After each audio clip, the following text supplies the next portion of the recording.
भाजपा आज सावित्रीबाई फुले को मना रही है और सावित्रीबाई फुले को झूठ बोलकर प्रथम विद्या की देवी के रूप में उनको स्थापित किया जा रहा है। प्रथम ये देखिए, झूठ बोलकर, किसी भी तरीके से झूठ बोलकर सावित्रीबाई फुले को जो है आपको विद्या की देवी बनाया जा रहा है।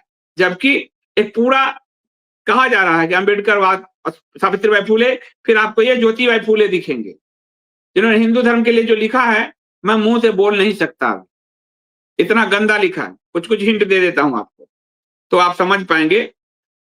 तो सबसे पहले आप समझिए, सावित्रीबाई फुले से पहले आप ये समझ लीजिए कि बंबई नेटिव एजुकेशन सोसाइटी उस समय कितनी स्कूलें चल रही थी, कितनी महिलाएं जो है आपको स्कूल में पढ़ाई कर रही थी, पढ़ा रही थी। सबसे बड़ा नाम था होती विद्यालंकार जी का। होती विद्यालंकार जी का नाम जो है आपको 18वीं सदी की अत्यंत विदुषी महिला थी।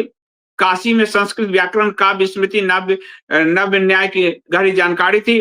बचपन से विधवा होने के कारण उन्होंने अपना जीवन विद्या अध्ययन और ज्ञान दान में अर्पित किया था और उन्होंने एक चतुष्पदी की स्थापना की, जो देश का पहला महिलाओं द्वारा स्थापित उच्च शिक्षा केंद्र थी। लेकिन ये जबरदस्ती सावित्रीबाई फुले के नाम पे, क्योंकि दलितवाद का वोट काटना है। और विशाल हिंदू सम्मेलन आप देखिएगा, और इसमें हिंदुओं के जो विरोध में बोलते हैं, अंबेडकर जी की 22 प्रतिज्ञाओं में 8 हिंदू धर्म के विरोध में है, उनको हिंदू बना दिया। ज्योतिबाई फुले को आपने, जिसने मतलब ब्रह्मा और माता सरस्वती के लिए जो शब्द लिखा है वो मैं बोल नहीं सकता हूं इस गुलामगिरी में। जो गंदगी परोसी गई है वो आज कोई कर दे अगर तो गला काट दिया जाए। हिंदू धर्म पर ऐसी गंदगी परोसी गई है, उसको इन्होंने हिंदू बना दिया और सावित्रीबाई फुले को हिंदू बना जो है। और सावित्रीबाई फुले की अगर कविता आप देखें तो पेशवा के विरोध में और अंग्रेजों और ईसाई धर्म के हित में। अंग्रेजों, आरोप लगता है कि अंग्रेजों ने इनको खड़ा किया। अंग्रेजी माउली एक उनकी मराठी में कहता है, पेशवाई गेली अंग्रेजी माउली आली, निराशेचा गर्द अंधार, नरक स्वर्गचे भय अनिवार। यानी पेशवाई गई, अंग्रेजी आई और अंग्रेज आए तो बड़ा उन्नति हुआ। उनको इनकी महिमा मंडन, यानी हर वह व्यक्ति जो अंग्रेजों से समर्थित रहा, अंग्रेजों के साथ रहा, वो आज भारत में भाजपा सरकार द्वारा पैगंबर घोषित हो चुका है। और किसके खिलाफ? हिंदू धर्म के खिलाफ। राम को ये उंगली लेकर आते हैं, काशी में कॉरिडोर बनाते हैं और अपने और अम्बेडकर के नाम पर तीर्थ सजाते हैं, फिर भी ब्रेंडेड हिंदुओं का दिमाग नहीं खुलता, तो क्या कर सकते हैं। तो सावित्रीबाई फुले का आप कविता देख लीजिए, अंग्रेजों के पक्ष में आपको मिलेगा। ज्योतिबा फुले जो है, ज्योतिबा फुले ने ब्रह्मा जी के लिए शब्द यूज किया है, सुन लीजिए आप, गुलामगिरी में ब्रह्मा के लिए।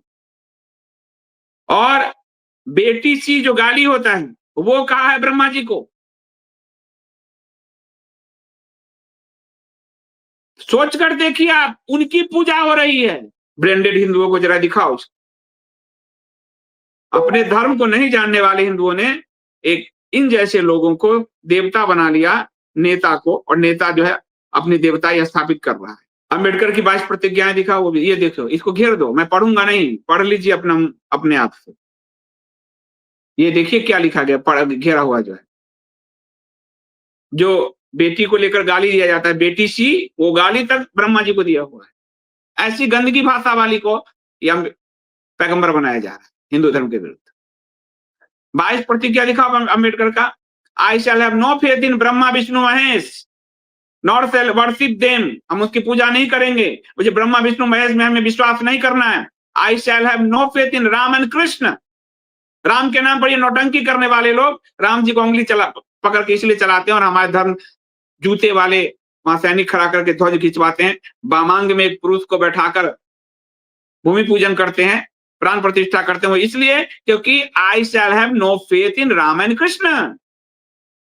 क्योंकि इनको ही अम्बेडकर के जो पुजारी हैं, इनको राम और कृष्ण में फेथ नहीं है, इसीलिए ये सरकार ऐसा करती है, सरकार के मुखिया ऐसा करते हैं।